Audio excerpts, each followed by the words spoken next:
2017 के उत्तर प्रदेश विधानसभा चुनाव से पहले मुलायम सिंह कुनबे में छिड़ी वर्चस्व की जंग किसी से छिपी नहीं है। परिवार की कलह का फायदा भारतीय जनता पार्टी को हुआ और अखिलेश को गद्दी गंवानी पड़ी।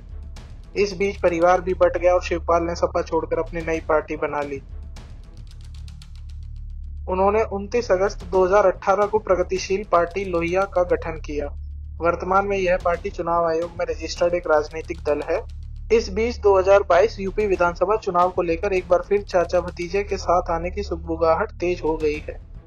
माना जा रहा है दोनों मिलकर अब साइकिल में जीत की चाबी लगाने की तैयारियों में जुटे हुए हैं।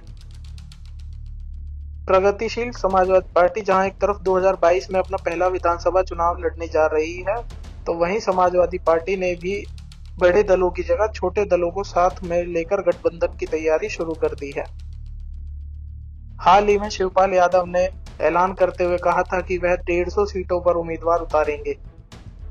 उन्होंने भी भतीजे के तर्ज पर कहा था कि वह बड़े दलों की जगह छोटे दलों को साथ में लेकर चुनाव लड़ेंगे। जानकारों की माने तो चाचा भतीजे अगर एक बार फिर साथ आ जाते हैं तो इसका नुकसान भाजपा को हो सकता है। कारण जिस तरह पंचायत चुनाव में सपा बसपा ने मिलकर इटावा में परिवार का जलवा कायम किया, ठीक उसी तरह आगामी विधानसभा चुनाव में भी दोनों साथ में आकर वोट बैंक को एकजुट कर सकेंगे। बता दें कि 2019 लोकसभा चुनाव में शिवपाल ने कई सीटों पर अपने प्रत्याशी उतारे थे। उन्होंने खुद रामगोपाल यादव के बेटे अक्षय यादव के खिलाफ फिरोजाबाद सीट से चुनाव लड़ा था। यहां करीब उन्हें 1 लाख वोट मिले थे, जबकि सपा को महज 28,000 वोटों से हार का सामना करना पड़ा। इसी तरह यूपी की 3 सीटों पर शिवपाल की पार्टी ने सपा को जबरदस्त नुकसान पहुंचाया था। इनमें इटावा, बरेली और कानपुर देहात लोकसभा सीट शामिल है। हालांकि शिवपाल यादव भी अभी तक कोई खास जलवा नहीं दिखा सके हैं, जिसका सीधा फायदा भाजपा को मिला। शिवपाल यादव कई छोटे दलों के नेताओं से लगातार संपर्क साध रहे हैं। उन्होंने हाल ही में ओम प्रकाश राजभर, IMIM के चीफ असदुद्दीन ओवैसी से भी मुलाकात की। इनके अलावा वे कई और अन्य छोटे दलों के संपर्क में हैं।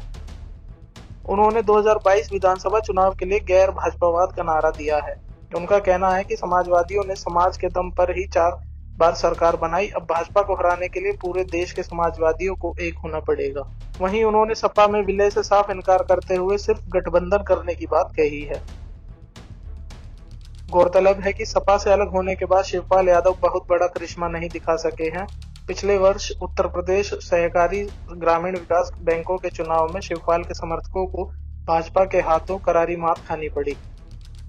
1991 से अब तक सहकारिता के क्षेत्र में सपा और खासकर यादव परिवार का ही एकाधिकार रहा है। इतना ही नहीं, मायावती के दौर में भी सहकारी ग्रामीण विकास पूरी तरीके से यादव परिवार के कंट्रोल में ही रहा। लेकिन भाजपा ने इस बार शिवपाल के तिलिस्म को तोड़कर उस पर कब्जा जमा लिया।